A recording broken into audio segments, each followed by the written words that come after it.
Hi all, welcome to Edu Valley. നമ്മളിന്ന് KWA-LD ടൈപ്പിസ്റ്റിന് വേണ്ടിയിട്ടുള്ള C++ ഭാഗത്തെ ക്വസ്റ്റ്യൻ വർക്കൗട്ടാണ് നോക്കണേ. കഴിഞ്ഞ ദിവസം നമ്മൾ ഒബ്ജക്റ്റ് ഓറിയൻറ്റഡ് പ്രോഗ്രാമിംഗ് കോൺസെപ്റ്റിനെ കുറിച്ച് ക്ലാസ്സിൽ പറഞ്ഞിട്ടുണ്ടായിരുന്നു. ഡിഫറെൻറ്റ് ടൈപ്പ് ഓഫ് ഇൻഹെറിറ്റൻസ്, അതുപോലെ തന്നെ പോളിമോർഫിസം കാര്യങ്ങൾ പറഞ്ഞിട്ടുണ്ടായിരുന്നു. ദെൻ ഏറ്റവും ഇമ്പോർട്ടൻ്റ് ആയിട്ട് ചില ടേമുകളുണ്ട്, അതായത് റിക്കേർഷൻ പോലെയുള്ള കുറേ ടേമുകൾ, ഒരു 32ഓളം ടേമുകൾ C++നകത്ത് അറിഞ്ഞിരിക്കേണ്ടതായിട്ടുണ്ട്. എക്സാമിന് മുമ്പായിട്ടും സ്ട്രിക്റ്റ് ആയിട്ട് പഠിച്ചു പോവേണ്ട ഭാഗങ്ങളാണ് ആ ഒരു 2 ക്ലാസ്സായിട്ട് കഴിഞ്ഞ ദിവസം ചെയ്തിട്ടുണ്ടായിരുന്നത്. അപ്പോൾ ഇത്രയും കണ്ടു കഴിഞ്ഞതിന് ശേഷമാണ് നമ്മളൊരു C++ ക്വസ്റ്റ്യൻ വർക്കൗട്ടിലേക്ക് വരുന്നത്. അപ്പോൾ നിങ്ങൾ ആ ക്ലാസ്സുകളൊക്കെ കണ്ട ആളുകളാണെന്നുണ്ടെങ്കിൽ ഇന്ന് നമ്മൾ ഡിസ്കസ് ചെയ്യുന്ന 15 ക്വസ്റ്റ്യൻസ് നിങ്ങൾക്ക് വളരെ എളുപ്പമായിരിക്കും. ഓക്കെ, അപ്പോൾ നമ്മൾ ആദ്യത്തെ ക്വസ്റ്റ്യനിലേക്ക് പോവാണ്. ആദ്യത്തെ ക്വസ്റ്റ്യൻ ആയിട്ട് ചോദിച്ചിരിക്കുന്നത് the functions single most important role is to. ഫംഗ്ഷന്റെ റോൾ എന്താണെന്നാണ് ചോദിച്ചേക്കണേ. എന്താ ഫംഗ്ഷന്റെ റോള്? താഴെ തന്നിട്ടുള്ള ആ ഒരു ഇതൊക്കെ നോക്കിയേ, ഓപ്ഷൻസ് നോക്കിയേ.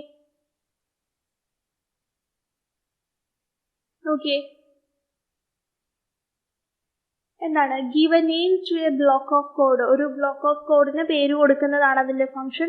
പ്രോഗ്രാം സൈസ് റെഡ്യൂസ് ചെയ്യലാണ്. Then accept argument and provide a return. Argument accept ചെയ്ത് റിട്ടേൺ പ്രൊവൈഡ് ചെയ്യുക എന്നുള്ളതാണ്. Then help to organise a program into a conceptual unit. അല്ലേ? അതായത് ഒരു ഓർഡറിൽ, വലിയ പ്രോഗ്രാം ആണെന്നുണ്ടെങ്കിൽ അതിനൊരു ഓർഡർ ആക്കുന്ന രീതിയിൽ ചെയ്യുന്നതാണ് ഫംഗ്ഷന്റെ ഇമ്പോർട്ടൻറ്റ് റോൾ എന്ന് പറയുന്നത്, അല്ലേ? അപ്പോൾ എന്താണ്? It help to organise a program into a conceptual unit എന്നുള്ളതാണ് answer. So functions most important role എന്ന് പറഞ്ഞു കഴിഞ്ഞാൽ it help to organise a പ്രോഗ്രാമിനെ ഓർഗനൈസ് ചെയ്യുവാണ്. ഓക്കെ, അത് ഓർത്തിരിക്കുക. അടുത്ത ചോദ്യം നോക്കുക. Which of the following is a derived data type? C++നകത്ത് different kind of data type ഉണ്ട്.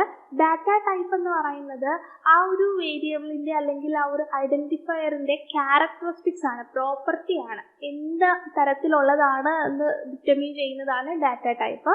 നമുക്ക് പ്രധാനമായിട്ടും C++നകത്ത് ഫണ്ടമെൻ്റൽ ഡാറ്റ ടൈപ്പ്, അതുപോലെ തന്നെ ഡിറൈവ്ഡ് ഡാറ്റ ടൈപ്പ് എന്നുള്ളത് ആണ് ഉള്ളത്. Okay, 2 kind of data types ആണുള്ളത്. Fundamental data type, derived data type. Fundamental എന്ന് പറയുന്നത് C++ന്റെ സ്റ്റാൻഡേർഡ് ലൈബ്രറിയിലുള്ളതാണ്. ഓക്കെ, സ്റ്റാൻഡേർഡ് ലൈബ്രറിയിൽ ബിൽറ്റ് ഇൻ ആയിട്ടുള്ള ഡാറ്റ ടൈപ്പുകളാണ് ഫണ്ടമെന്റൽ ഡാറ്റ ടൈപ്പുകൾ. അതിനെ പിന്നെ ഡീകമ്പോസ് ചെയ്യാനായിട്ട് പറ്റത്തില്ല. ദ മോസ്റ്റ് അറ്റോമിക് സ്ട്രക്ചറിലുള്ളതായിരിക്കും. അതിനെ ഇനി ഡീകമ്പോസ് ചെയ്യാൻ പറ്റത്തില്ല. ഏറ്റവും ബേസിക് ആയിട്ടുള്ളതാണ്. ഇനി ഡിറൈവ്ഡ് എന്ന് പറഞ്ഞു കഴിഞ്ഞാൽ യൂസർ ഡിഫൈൻ ചെയ്ത് കൊടുക്കുന്നതാവാം, അല്ലാന്നുണ്ടെങ്കിൽ ഈ ഫണ്ടമെന്റൽ ഡാറ്റ ടൈപ്പുകൾ ഉപയോഗിച്ച് ക്രിയേറ്റ് ചെയ്യുന്നതായിരിക്കാം. അപ്പോൾ ഫണ്ടമെന്റൽ ഡാറ്റ ടൈപ്പിന് എക്സാമ്പിൾ ആയിട്ട് പറയാം. ഫണ്ടമെന്റൽ ഡാറ്റ ടൈപ്പിന് എക്സാമ്പിൾ ആയിട്ട് നമുക്ക് പറയാൻ പറ്റുന്നതാണ് ഇന്റ്, ക്യാരക്ടർ, അതുപോലെ തന്നെ ഫ്ലോട്ട്, ഡബിൾ, അങ്ങനത്തെ കാര്യങ്ങളൊക്കെ. ഇനി ഡിറൈവ്ഡിന് എക്സാമ്പിൾ ആയിട്ട് നമുക്ക് പറയാവുന്നതാണ് ഒബ്ജക്റ്റ് അല്ല, അറേ, എന്യൂമറേറ്റഡ് ഡാറ്റ ടൈപ്പ്, അതുപോലെ തന്നെ സ്ട്രക്ചർ. ഇതൊക്കെ ഡിറൈവ്ഡ് ഡാറ്റ ടൈപ്പിന് എക്സാമ്പിൾ ആണ്. അപ്പൊ ഇവിടെ ചോദിച്ചേക്കുന്നത് ഡിറൈവ്ഡ് ഡാറ്റ ടൈപ്പ് ഏതാണ് എന്നുള്ള രീതിയിലാണ് ചോദിച്ചേക്കുന്നത്. നിലവിൽ ഈ പറയുന്നതെല്ലാം ഫണ്ടമെന്റൽ ഡാറ്റ ടൈപ്പിനകത്ത് വരുന്ന കാര്യമാണ്. ഓപ്ഷൻസ് നോക്കുക. ഓപ്ഷൻസിനകത്ത് ഫ്ലോട്ട്, ക്യാരക്ടർ, ഡബിൾ, ഈ കാര്യങ്ങളൊക്കെ ഫണ്ടമെന്റൽ ഡാറ്റ ടൈപ്പ് ആണ്. ഫ്ലോട്ട് എന്ന് പറയുന്നത് ഫ്ലോട്ടിംഗ് പോയിന്റ് ഇൻറ്റീജേഴ്സിനെ റെപ്രസെന്റ് ചെയ്യുന്നതാണ്. ക്യാരക്ടർ എന്ന് പറയുന്നത് CHAR എന്ന് പറയുന്ന ക്യാർ എന്ന് പറയുന്ന ഡാറ്റ ടൈപ്പ് സ്ട്രിംഗ് ഫങ്ഷൻസും അല്ലെങ്കിൽ ടെക്സ്റ്റിനെ കൈകാര്യം ചെയ്യുന്നതിനുള്ളതാണ്. ഡബിൾ എന്ന് പറയുന്നത് ഹൈലി പ്രിസൈസ്ഡ് ഇൻറ്റീജേഴ്സിനെ ഹാൻഡിൽ ചെയ്യുന്നതാണ് ഡബിൾ. അപ്പൊ ഇവിടെ ഓപ്ഷനിൽ വരുന്നത് ഓപ്ഷൻ C ആയിട്ടുള്ള ക്ലാസ് ആണ്. നോക്കിയേ, which one of the following is a derived data type എന്നുള്ളതിനകത്ത് ആൻസർ ആയിട്ട് വരിക ക്ലാസ് ആണ് എന്നുള്ളത് ഓർക്കുക. ഓക്കെ, നെക്സ്റ്റ് വരുന്നതാണ് The go to statement causes control to go to. അതായത് നമുക്ക് കുറച്ച് കൺട്രോൾ സ്റ്റേറ്റ്മെന്റ്സ് ഉണ്ട് അത് നമുക്ക് പഠിക്കാം. കുറേയൊക്കെ നിങ്ങൾ ജാവാസ്ക്രിപ്റ്റിനകത്തും HTML-നകത്തും പഠിച്ചിട്ടുണ്ടാവും. ബ്രേക്ക്, കണ്ടിന്യൂ, അതുപോലെ തന്നെ റിട്ടേൺ, പിന്നെ ഈ പറയുന്ന ഗോ ടു. ഇതാണ് C++-നകത്തെ പ്രധാനപ്പെട്ട കൺട്രോൾ സ്റ്റേറ്റ്മെന്റ്സ് എന്ന് പറയുന്നത്. Break, continue, return and go to. Break എന്ന് പറയുന്നത് നമ്മൾ ലൂപ്പിനകത്തോ അല്ലെങ്കിൽ സ്വിച്ച് കേസിന്റെ കൂടെയൊക്കെയാണ് ഉപയോഗിക്കുക. ആ ഒരു പെർട്ടിക്കുലർ സ്റ്റെപ്പിൽ നിന്ന് പുറത്തു വരുന്നതിന് വേണ്ടിയിട്ടാണ് ബ്രേക്ക് ഉപയോഗിക്കുക. കണ്ടിന്യൂ എന്ന് പറഞ്ഞു കഴിഞ്ഞാൽ അറിയാലോ, ആ ഒരു സ്റ്റെപ്പിനെ മാത്രം സ്കിപ്പ് ചെയ്തിട്ട് അടുത്ത സ്റ്റെപ്പ് തൊട്ട് കണ്ടിന്യൂ ചെയ്യുന്നതാണ് കണ്ടിന്യൂ എന്ന് പറയുന്നത്. എന്തെങ്കിലും ഒരു വാല്യൂസ് റിട്ടേൺ ചെയ്യണമെന്നുണ്ടെങ്കിലാണ്, ഫംഗ്ഷനിൽ നിന്നൊക്കെ തിരിച്ചു വരണമെന്നുണ്ടെങ്കിലാണ് റിട്ടേൺ എന്ന് പറയുന്നത്. ഏതെങ്കിലും ഒരു പെർട്ടിക്കുലർ കണ്ടന്റിലേക്ക്, ദാറ്റ് മീൻസ് ലേബലിലേക്ക് ജമ്പ് ചെയ്യുന്നതിന് വേണ്ടിയിട്ടാണ് ഗോ ടു ഉപയോഗിക്കുന്നത്. അപ്പോൾ ഗോ ടു സ്റ്റേറ്റ്മെന്റ് എങ്ങോട്ടാണ് കൺട്രോൾ എടുക്കുന്നത്, അല്ലെങ്കിൽ എന്തിനെയാണ് കൺട്രോൾ എടുക്കുന്നത് എന്ന് പറഞ്ഞു കഴിഞ്ഞാൽ ലേബലിലേക്കാണ്. ആ ഒരു ഗോ ടു എന്ന് എഴുതിയിട്ട് നമ്മൾ എന്ത് ചെയ്തിട്ടുണ്ടാവും, ഗോ ടു എന്ന് എഴുതിയിട്ട് നമ്മളൊരു പേര് കൊടുത്തിട്ടുണ്ടാവും. ദാറ്റ് മീൻസ് അതൊരു ലേബലാണ്. So the go to statement causes control to go to label എന്നുള്ള ആൻസർ ഓർത്തിരിക്കുക. ഓക്കെ, അടുത്തതാണ് in while loop the loop variable should be. While ലൂപ്പിനകത്ത് ലൂപ്പ് വേരിയബിൾ എവിടെയായിരിക്കും എഴുതിയിട്ടുണ്ടാവുക? ഇവിടെ ശ്രദ്ധിക്കണം, ലൂപ്പ് ഇൻക്രിമെന്റ് എന്നാണ് കേട്ടോ. അത് ക്വസ്റ്റ്യൻ എഴുതിയപ്പോൾ വ്യത്യാസം വന്നതാണ്. വൈൽ ലൂപ്പിനകത്ത് loop increment variable should be എവിടെയാണ് എഴുതിയിട്ടുണ്ടാവുക എന്നുള്ളതാണ്.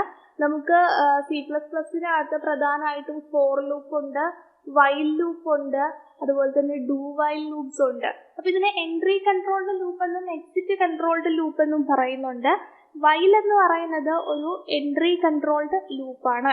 ഓക്കെ, അപ്പൊ വൈൽ നമ്മൾ കണ്ടീഷൻ എഴുതി കൊടുക്കും, എന്നിട്ട് ബ്രേസസ് സ്റ്റാർട്ട് ചെയ്യും, എന്നിട്ട് എന്താണ് ലൂപ്പ് സ്റ്റേറ്റ്മെന്റ്സ് നമ്മൾ എഴുതി കൊടുക്കും. അത് കഴിഞ്ഞിട്ടാണ് ഇൻക്രിമെന്റ് ഓപ്ഷൻസ് ഉണ്ടെങ്കിൽ അത് കൊടുക്കുക, എന്നിട്ട് ബ്രേസ് ക്ലോസ് ചെയ്യും. ഇങ്ങനെയാണ് വൈലിന്റെ ആ ഒരു സിൻടാക്സ് വരുന്നത്. അപ്പോൾ loop increment variable should be എവിടെയാണ് കൊടുത്തേക്കേണ്ടത് എന്നാണ് ചോദിച്ചേക്കുന്നത്. ആൻസർ വരുന്നത് inside the body of A while. While ലൂപ്പിന്റെ ബോഡിക്കകത്താണ്. അതായത് ബോഡിക്കകത്ത് എന്ന് പറഞ്ഞാൽ ഈ ബ്രേസസിനകത്തായിട്ടാണ്, ഇതാണ് അതിന്റെ ബോഡി എന്നുള്ളത് കൊണ്ട് ഉദ്ദേശിക്കുന്നത്. വൈൽ ലൂപ്പിന്റെ ബോഡി എന്ന് പറയുന്നത് വൈൽ എന്ന് എഴുതി കഴിഞ്ഞതിന് ശേഷം നമ്മൾ സ്റ്റാർട്ട് ചെയ്തിരിക്കുന്ന ബ്രേസസ് തൊട്ട് ആ ബ്രേസ് ക്ലോസ് ചെയ്യുന്നത് വരെയാണ്. അപ്പോൾ വൈൽ ലൂപ്പിനകത്ത് ലൂപ്പ് ഇൻക്രിമെന്റ് വേരിയബിൾ എവിടെയാണ് കൊടുക്കണേന്ന് ചോദിച്ചു കഴിഞ്ഞാൽ it is written inside the body of A while loop എന്നുള്ളത് ഓർത്തിരിക്കുക. അടുത്തതാണ് A label in C++. Label എന്ന് പറയുന്നത് ഒരു ഐഡന്റിഫയർ ആണ്. യൂസറിനെ മനസ്സിലാകാൻ വേണ്ടിയിട്ട് കൊടുക്കുന്ന കാര്യങ്ങളാണ്, അല്ലെങ്കിൽ യൂസറിനെ ഒരു കമ്പൈലറിനെ മനസ്സിലാകാൻ വേണ്ടി കൊടുക്കുന്ന കാര്യങ്ങളാണ്. സോ C++-നകത്ത് ലേബൽ എന്ന് പറയുന്നതിന് എക്സാമ്പിൾ ആണ് ഐഡന്റിഫയർ. ഐഡന്റിഫയർ ആയിട്ട് നമ്മൾ വേരിയബിൾസ് കൊടുക്കാറുണ്ട്, അതായത് കണ്ടെയ്നേഴ്സ് ആണ്, നെയിംഡ് കണ്ടെയ്നേഴ്സ് ആണ് വേരിയബിൾ എന്ന് നമ്മൾ പഠിച്ചിട്ടുണ്ട് അല്ലെ. അതുപോലെ തന്നെ കോൺസ്റ്റൻസിനെ നമ്മൾ എന്തെന്നും കൂടെ പറയും, ലിറ്ററൽസ് എന്നൊക്കെ പറയും. ഇതൊക്കെ എന്താണ്, ഐഡന്റിഫയർ ആണ്. സോ അതൊക്കെ ഒരു ലേബൽ ആണ് എന്നുള്ളതും കൂടെ ഓർത്തിരിക്കുക. ഓക്കെ, ദെൻ നെക്സ്റ്റ് വരുന്നതാണ് the ability of a function to call itself is known as. നമ്മൾ ഇന്നലെ പഠിച്ചതാണ്. So the ability of a function to call itself is known as recursion എന്നുള്ളത് നമ്മൾ ഇന്നലെ പഠിച്ചു. ഓക്കെ, ദെൻ അടുത്തതാണ് which of the following is a remainder operator. Remainder operator ഏതാണെന്നാണ് ചോദിച്ചേക്കുന്നത്. അത് മോഡുലസ് ഓപ്പറേറ്റർ, നമ്മൾ എക്സലിനകത്ത് പഠിച്ചിട്ടുള്ള അതുപോലെ തന്നെയാണ്. പെർസെൻറ്റേജ് ആണ് റിമൈൻഡർ ഓപ്പറേറ്റർ. എന്താ ചെയ്യണേ, ഒരു ഡിവിഷൻ നടന്നു കഴിഞ്ഞാൽ ഈ റിമൈൻഡർ ഓപ്പറേറ്റർ എന്താ ചെയ്യുക, അതിന്റെ എന്തിനാണ് റിമൈൻഡർ ആണ് സ്റ്റോർ ചെയ്യുന്നുണ്ടാവുക. അതായത് നമ്മൾ 5/2 ചെയ്യുന്ന സമയത്ത് നമുക്ക് 2.5 ആണ് നമുക്ക് ആൻസർ കിട്ടുക അല്ലെ. അപ്പോൾ നമ്മൾ 5/2 അല്ലാതെ ഹരിക്കുന്ന സമയത്ത് 4 ബാക്കി 1. അപ്പൊ ഇതെന്ന് പറയുന്നത് ഇതിന്റെ കോഷ്യന്റ് ആണ്, ഇതെന്ന് പറയുന്നത് റിമൈൻഡർ ആണ്. അപ്പോ C is equal to A, ഇപ്പൊ ഞാനൊരു പ്രോഗ്രാം കോഡ് എഴുതുകയാണ്. A is equal to 5, B is equal to 2, C is equal to A percentage B എന്ന് കൊടുത്തു കഴിഞ്ഞാൽ എന്ത് ചെയ്യും, അല്ലെങ്കിൽ C is equal to 5% 2 എന്ന് കൊടുത്തു കഴിഞ്ഞാൽ കിട്ടുന്ന റിസൾട്ട് എന്തായിരിക്കും? C is equal to 1 എന്നുള്ളതായിരിക്കും. അതായത് അതിന്റെ റിമൈൻഡർ ആണ് സ്റ്റോർ ചെയ്യുക. ഓക്കെ, ദെൻ അടുത്തതാണ് while loop is a dash controlled loop. നമ്മളുടെ ലൂപ്പ് എന്ന് പറയുന്നത് എന്താ? ഒരു ഫിനിറ്റ് നമ്പർ ഓഫ് ടെക്സ്റ്റ് അല്ലെങ്കിൽ ആ ഒരു സ്റ്റേറ്റ്മെന്റുകൾ കുറച്ച് എന്താണ് റൊട്ടേഷൻസ് ആണ്. അതായത് നമ്മൾ ഒരു സെറ്റ് ഓഫ് ടെക്സ്റ്റ് അല്ലെങ്കിൽ സ്റ്റേറ്റ്മെന്റ്സ് കണ്ടിന്യൂസ് ആയിട്ട് റിപ്പീറ്റഡ് ആയിട്ട് ഉപയോഗിക്കേണ്ടതായിട്ട് വരുന്ന കണ്ടീഷൻസിലാണ് നമ്മൾ ലൂപ്പ് ഉപയോഗിക്കുന്നത്. C++നകത്ത് എക്സിറ്റ് കൺട്രോൾഡ് ലൂപ്പ് ഉണ്ട്, എൻട്രി കൺട്രോൾഡ് ലൂപ്പ് ഉണ്ട്. എൻട്രി കൺട്രോൾഡ് ലൂപ്പ് എന്ന് പറഞ്ഞു കഴിഞ്ഞാൽ ആരംഭത്തിൽ തന്നെ ലൂപ്പിലേക്ക് എൻ്റർ ചെയ്യുന്നതിന് മുമ്പായിട്ട് condition check first condition check നടത്തും. ഇത് പെർഫെക്റ്റ് ആണെന്നുണ്ടെങ്കിൽ, കണ്ടീഷൻ ചെക്ക് ഓക്കെ ആണെന്നുണ്ടെങ്കിൽ ലൂപ്പിലേക്ക് കടക്കും. ഓക്കെ, ഇല്ലെങ്കിൽ എന്ത് ചെയ്യും? ലൂപ്പ് നെഗ്ലക്ട് ചെയ്തിട്ട് അടുത്ത ഭാഗത്തേക്ക് പോകും. അപ്പൊ എൻട്രി ലൂപ്പ് എന്താ ചെയ്യണേ? എൻട്രി കൺട്രോൾഡ് ലൂപ്പ് ആണെന്നുണ്ടെങ്കിൽ ആ ലൂപ്പിന്റെ ആരംഭത്തിൽ കണ്ടീഷൻ ചെക്ക് ചെയ്യും. കണ്ടീഷൻ ഓക്കെ ആണെന്നുണ്ടെങ്കിൽ, സാറ്റിസ്ഫൈഡ് ആണെന്നുണ്ടെങ്കിൽ ലൂപ്പിലേക്ക് എൻ്റർ ചെയ്യും. അല്ലാന്നുണ്ടെങ്കിൽ ലൂപ്പിനെ മറികടന്നുകൊണ്ട് അടുത്ത പ്രോഗ്രാമിന്റെ ഭാഗത്തിലേക്ക് പോകും. അപ്പോൾ ഈ കണ്ടീഷൻ സാറ്റിസ്ഫൈഡ് ആണോ എന്ന് ചെക്ക് ചെയ്യുന്നതുകൊണ്ട് കണ്ടീഷൻ സാറ്റിസ്ഫൈഡ് ആണെങ്കിൽ മാത്രമേ ഒരു തവണയെങ്കിലും ലൂപ്പ് വർക്ക് ചെയ്യത്തുള്ളൂ. ഏതിനകത്ത്? എൻട്രി കൺട്രോളിനകത്ത്. പക്ഷെ എക്സിറ്റ് കൺട്രോൾഡ് എന്ന് പറയുന്നത് അവസാനമാണ് ചെക്ക് ചെയ്യുക. കണ്ടീഷൻ ചെക്കിങ് അവസാനമാണ്. അപ്പോൾ ഒരു തവണ എന്ത് ചെയ്യുന്നുണ്ട്? ഈ ഒരു ലൂപ്പ് റണ്ണ് ചെയ്യുന്നുണ്ട്. ഡു വൈൽ ലൂപ്പാണ് എക്സിറ്റ് കൺട്രോൾഡ് ലൂപ്പിന് എക്സാമ്പിള്. ഫോർ ലൂപ്പ്, അതുപോലെ തന്നെ വൈൽ ലൂപ്പ് എന്നൊക്കെ പറയുന്നത്, ഫോർ ലൂപ്പ്, വൈൽ ലൂപ്പ് ഒക്കെ എൻട്രി കൺട്രോൾഡ് ലൂപ്പിന് എക്സാമ്പിൾ ആണ്. ഓക്കെ, അടുത്തതാണ് variable declared outside any function are called. നമ്മൾ ഇന്നലെ പറഞ്ഞു ഏതൊരു ഫംഗ്ഷന്റെയും ഔട്ട്സൈഡ് ഡിക്ലെയർ ചെയ്തിട്ടുള്ള വേരിയബിളിനെയും നമ്മൾ ഗ്ലോബൽ വേരിയബിൾ എന്നാണ് പറയുക എന്നുള്ളത് കഴിഞ്ഞ ദിവസം പറഞ്ഞതാണ്. നെക്സ്റ്റ് ആണ് the statement I star equal to 3 is equal to എത്രയാണ് എന്നാണ് ചോദിച്ചിരിക്കുന്നത്. ഈ ഒരു സ്റ്റേറ്റ്മെന്റ് ഇങ്ങനെ നിങ്ങൾക്ക് ചോദിക്കാം, A star equal to 1 എന്ന് കൊടുത്തു. അല്ലാന്നുണ്ടെങ്കിൽ ഇതിന്റെ അർത്ഥം എന്താണെന്ന് വെച്ച് കഴിഞ്ഞാൽ A equal to A star 1 എന്നുള്ളതാണ്. അതായത് നമ്മൾ ഇൻക്രിമെന്റ് ഓർ ഡിക്രിമെന്റ് കണ്ടിട്ടുണ്ടാവും. A പ്ലസ് പ്ലസ് എന്ന് പറഞ്ഞു കഴിഞ്ഞാൽ എന്താണ്? A equal to A plus 1 ആണ്. A മൈനസ് മൈനസ് എന്ന് പറഞ്ഞു കഴിഞ്ഞാൽ എന്താണ്? A is equal to A minus 1 ആണ്. അപ്പൊ അതേപോലെ എഴുതുന്നതാണ് അസൈൻമെന്റ് ഡിക്ലറേഷൻ സ്റ്റേറ്റ്മെന്റ്സ് ആണ് ഈ പറയുന്നത്. So I star equal to 3 എന്ന് പറഞ്ഞു കഴിഞ്ഞാൽ I equal to I into 3 എന്നുള്ളതാണ്. ഇനി സ്റ്റാർ മാറിയിട്ട് ഇത് I into equal to 3 വന്നപ്പോഴാണ് ഇങ്ങനെ വന്നത്. ഇനി I plus equal to 3 എന്നാണെന്നുണ്ടെങ്കിൽ എങ്ങനെ വരും? I equal to I plus 3 എന്ന് വരും. ഇനി I minus equal to 3 എന്ന് വന്നു കഴിഞ്ഞാൽ എങ്ങനെ വരും?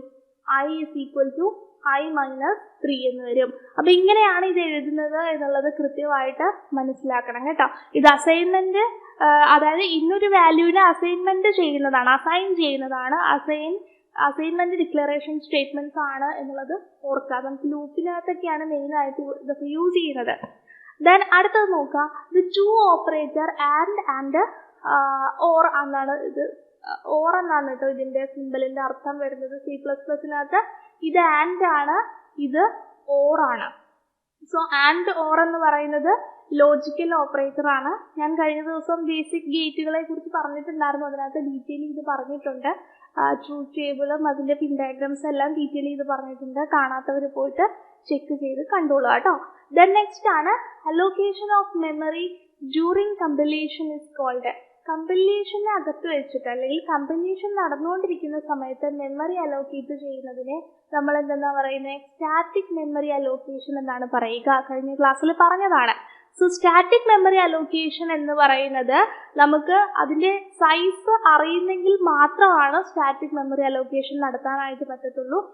കമ്പൈലേഷൻ സമയത്താണ് ഇത് അലോക്കേഷൻ നടത്തുന്നത്. നെക്സ്റ്റ് ആണ് the area used for dynamic memory allocation. Dynamic memory അലോക്കേഷന് വേണ്ടി അല്ലെങ്കിൽ അതിനുവേണ്ടി ഉപയോഗപ്പെടുത്തുന്ന ഭാഗം ഏതെന്നാണ് ചോദിച്ചേക്കുന്നത്. റാമിനകത്തെ പ്രത്യേക ഭാഗമാണ് എന്ന് പഠിച്ചു. അതിന് എന്താ പേര്? ഹീപ്പ് ഏരിയ എന്നുള്ളതാണ്. അപ്പൊ ആൻസർ എന്താ വരുന്നത്? ഹീപ്പ് എന്നുള്ളത്. ഇത് കഴിഞ്ഞ ദിവസം ഞാൻ ഡീറ്റെയിൽ ആയിട്ട് പറഞ്ഞതുകൊണ്ടാണ് ഇപ്പൊ ഒന്നും പറയാത്തത് കേട്ടോ. ഓക്കെ, ദെൻ അടുത്ത ക്വസ്റ്റ്യൻ നോക്കാം. The address of A computer memory start. ഇത് റീസെന്റ് ആയിട്ട് കാണുന്ന ഒരു ക്വസ്റ്റ്യൻ ആണ്. നമ്മളുടെ കമ്പ്യൂട്ടർ മെമ്മറിയുടെ അഡ്രസ്സുകൾ എപ്പോഴും സ്റ്റാർട്ട് ചെയ്യുന്നത് 0-ൽ നിന്നാണ്. ബൈനറി നമ്മൾ എണ്ണി തുടങ്ങുന്നത് 0, 1, 2 എന്നിങ്ങനെയാണ്. അപ്പം ഒരു കാര്യം ചോദിക്കുകയാണ്. A of 10 എന്ന് പറയുന്ന ഒരു അറേ ഉണ്ട്. ഓക്കെ, ഈ അറയിൽ 10 വേരിയബിൾ ഉണ്ട്. ഈ ഒരു അറയുടെ ഇൻഡെക്സ് സ്റ്റാർട്ട് ചെയ്യുന്നത് A0 മുതൽ A9 വരെ ആയിരിക്കും. അപ്പോൾ ഈ ഒരു അറയുടെ ആദ്യത്തെ എലമെന്റ് എന്ന് പറയുന്നത് ഇതിനെ ഈ 0 മുതൽ ഇപ്പോൾ എക്സാമ്പിൾ പറയുവാണെന്നുണ്ടെങ്കിൽ ഒരു മിനിറ്റ് നോക്കിയേ. എക്സാമ്പിൾ പറയുവാണെന്നുണ്ടെങ്കിൽ നമ്മളുടെ കയ്യിൽ ഒരു അറയുണ്ട്. ഓക്കെ, അറേ എന്നാണ് പേര് കൊടുത്തേക്കാൻ വേണ്ട, നമുക്കൊരു രജിസ്റ്റർ നമ്പർ എന്ന് പറയുന്ന ഒരു അറയുണ്ട്. അറയാണ്. അതിന്റെ സൈസ് എന്ന് പറയുന്നത് n ആണ് എന്ന് കൊടുത്തേക്കുന്നു. ഓക്കെ, n ആണ് അതിന്റെ സൈസ്. നമ്മളിങ്ങനെ ഒരു സബ്സ്ക്രിപ്റ്റ് എന്നാണ് ഈ ഒരു സ്ക്വയർ ബ്രാക്കറ്റിനെ C++നകത്ത് പറയുന്നത്. അറേ സബ്സ്ക്രിപ്റ്റ് കേട്ടോ. ഇതിനെ അറേ സബ്സ്ക്രിപ്റ്റ് എന്നാണ് പറയുക. ഓക്കെ, അപ്പൊ നമ്മളിങ്ങനെ കൊടുക്കുന്നത് അതിന്റെ സൈസ് ആയിരിക്കും. അപ്പൊ സൈസ് എന്ന് പറയുന്നത് ടോട്ടൽ എത്ര കണ്ടന്റ് ഉണ്ട് എന്നുള്ളതാണ് സൈസ് കൊണ്ട് ഉദ്ദേശിക്കുന്നത്. അപ്പൊ n ആണെന്ന് കൊടുത്തേക്കണെന്നുണ്ടെങ്കിൽ ഈ ഒരു അറയിൽ എന്താണ്, ഈ ഒരു അറയുടെ പേര് നമ്മൾ A ആയിട്ട് എടുക്കാന്ന് വെക്കാം. A of n, A എന്ന് പറയുന്ന അറയിൽ n സൈസ് ഉണ്ട് എന്ന് വെക്കുകയാണെന്നുണ്ടെങ്കിൽ ഇവിടെ A0 മുതൽ An-1 വരെയുള്ള കണ്ടന്റ് ഉണ്ടായിരിക്കും. അതായത് 10 ആണെന്നുണ്ടെങ്കിൽ 0 മുതൽ 9 വരെ, 7 ആണെന്നുണ്ടെങ്കിൽ 0 മുതൽ 6 വരെ, അങ്ങനെ. അപ്പൊ n-1 കണ്ടന്റ് ആണ് ഉണ്ടായിരിക്കുക. ഈ 0 മുതൽ n-1 എന്ന് എഴുതുന്നതിനെയാണ് നമ്മൾ ഓർഡിനൽ വാല്യൂസ് എന്ന് പറയുന്നത്. ഓക്കെ, ഓർഡിനൽ വാല്യൂസ് എന്ന് പറയുന്നത് 0 to 1. അതിപ്പോ അറേയുടെ കേസിലാവാം അല്ലെങ്കിൽ മറ്റെന്തിന്റെ കേസിലാണെങ്കിലും ഇതുപോലെ 0 തൊട്ടാണ് നമ്മൾ എണ്ണി തുടങ്ങുക. അപ്പോൾ എത്രയാണോ ടോട്ടൽ നമ്പർ അതിൽ നിന്നും ഒരെണ്ണം എപ്പോഴും കുറവുണ്ടായിരിക്കും. ആ 0 മുതൽ എണ്ണി തുടങ്ങുന്നതിനെ അറേയുടെ കേസിലൊക്കെ അറേയിൽ വരും. അതുപോലെ തന്നെ എന്യൂമറേറ്റഡ് ഡാറ്റ ടൈപ്പിനകത്തൊക്കെ വരും. അവിടെയൊക്കെ നമ്മൾ ഓർഡിനൽ വാല്യൂസ് എന്ന് പറയുന്നത് 0 മുതൽ n-1. അപ്പോൾ ഇതിന്റെ സൈസ് 5 ആണെന്നുണ്ടെങ്കിൽ 0, 1, 2, 3, 4. അപ്പൊ സൈസ് 5 ആയല്ലോ. ഇതിനെയാണ് നമ്മൾ ആ ഒരു അറേയുടെ ഓർഡിനൽ വാല്യൂസ് എന്ന് പറയുക. ഓക്കെ, ദെൻ അടുത്തത് നോക്കുക. Life time of an object is called. ഒരു ഒബ്ജക്റ്റിന്റെ ലൈഫ് ടൈമിനെ പറയുന്ന പേരെന്താണെന്നാണ് ചോദിച്ചേക്കുന്നത്. ഒരു ഒബ്ജക്റ്റിന്റെ ലൈഫ് ടൈമിനെ പറയുന്ന പേരാണ് എന്ത്? എക്സ്റ്റെന്റ്. ഓക്കെ, ലൈഫ് ടൈമിനെ പറയുന്ന പേരാണ് ഒബ്ജക്റ്റിന്റെ ലൈഫ് ടൈമിനെ പറയുന്ന പേരാണ് എക്സ്റ്റെന്റ്. ഇനി എന്താണ് ലൈഫ് ടൈം എന്ന് പറഞ്ഞു കഴിഞ്ഞാൽ ഒബ്ജക്റ്റ് ക്രിയേറ്റ് ചെയ്തത് തൊട്ട് അവിടെ മുതൽ ഒബ്ജക്റ്റ് ഡിസ്ട്രോയ് ചെയ്യുന്നത് വരെ. ഓക്കെ, ഇതാണ് ഈ ഒരു ഒബ്ജക്റ്റിന്റെ ലൈഫ് സ്പാൻ എന്ന് പറയുന്നത്. അപ്പൊ ഒരു ഒബ്ജക്റ്റ് ക്രിയേറ്റ് ചെയ്തിടം തൊട്ട് ആ ഒരു ഒബ്ജക്റ്റ് ഡിസ്ട്രോയ് ചെയ്യുന്നത് വരെയുള്ള അതിന്റെ ഒരു ലൈഫ് സ്പാനിനെ നമ്മൾ ആ ഒരു ഒബ്ജക്റ്റിന്റെ എക്സ്റ്റെന്റ് എന്നാണ് പറയുന്നത്. ഓക്കെ, അപ്പൊ നമ്മൾ ഇന്നൊരു ഏകദേശം 15 ക്വസ്റ്റ്യൻസ് ആണ് വർക്ക്ഔട്ട് ചെയ്തത്. എന്തെങ്കിലും ഡൗട്ടോ കാര്യങ്ങളോ ഉണ്ടെന്നുണ്ടെങ്കിൽ ചോദിക്കുക. ഓക്കെ, അപ്പൊ fine, thank you, wish you all the best.